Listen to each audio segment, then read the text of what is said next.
Hello बच्चों, let us go through the question. देखिए question क्या कह रहा है। क्वेश्चन कह रहा है two cells A and B of electromotive forces 1.3 volt and 1.5 volt respectively are arranged as shown in the figure. The voltmeter assumed ideal reads 1.45 volt.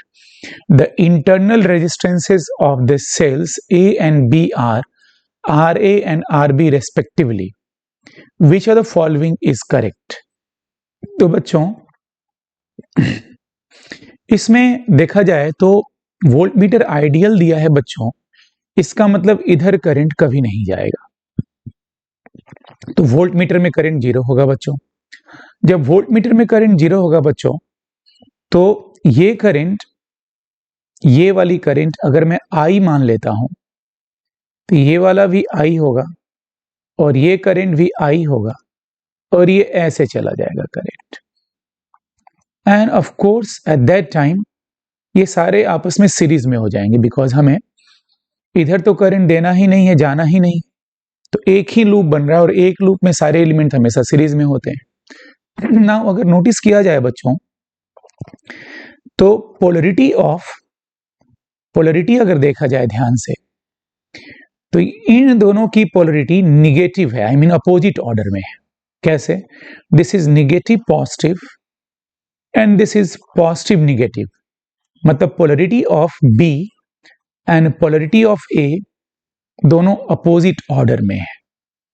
तो B and ए की पोलरिटी अपोजिट ऑर्डर में है and therefore एक battery charge होगा तो दूसरा discharge होगा, या तो किरचॉफ्स लॉ का भी यूज कर सकते हैं हम लोग।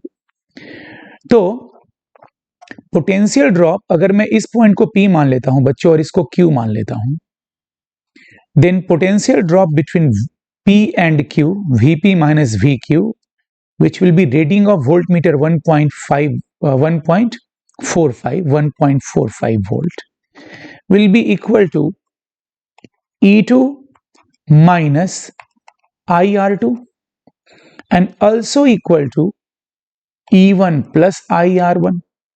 कैसे? इतना तो आप लोग जानते होंगे बच्चों कि ये वाला जो बैटरी है वो डिस्चार्ज हो रहा है और ये चार्ज हो रहा है। और वैसे भी अगर आप किरचॉफ्स लॉ लगा के देखें तो भी बात वही है। अगर ये P है तो ये भी P है और ये Q है। तो आप ऐसे लिख सकते हैं बच्चों,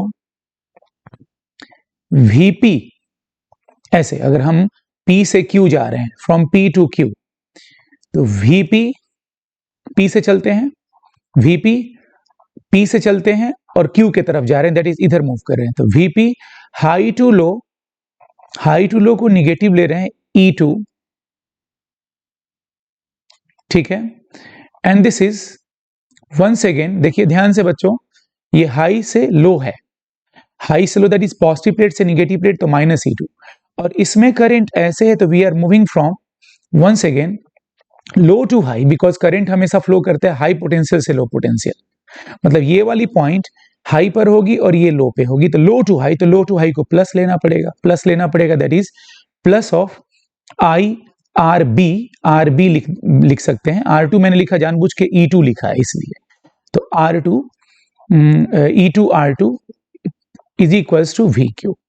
देयरफॉर बच्चों Vp माइनस VQ देखा जाए तो E2 माइनस IR2, और IR2 के जगह RB भी लिख सकते हैं बिकॉज 2R2 इज RB, ठीक है।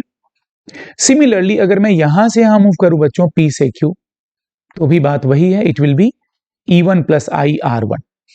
तो नाउ गौर से देखा जाए बच्चों तो ये और ये इक्वेशन को मैं इक्वेट कर दिया हूं already, that is E2 minus IR2, R2 के जगह RB लिख सकता हूं मैं, is equals to E1 plus IR1 के जगह RA लिख सकता हूं बच्चों।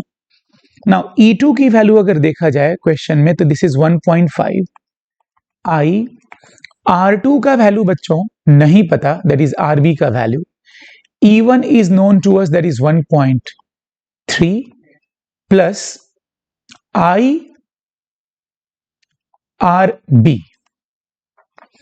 तो ऐसा करते हैं बच्चों, इसको इक्वेशन हम लोग 1 मान ले रहे हैं, ठीक है।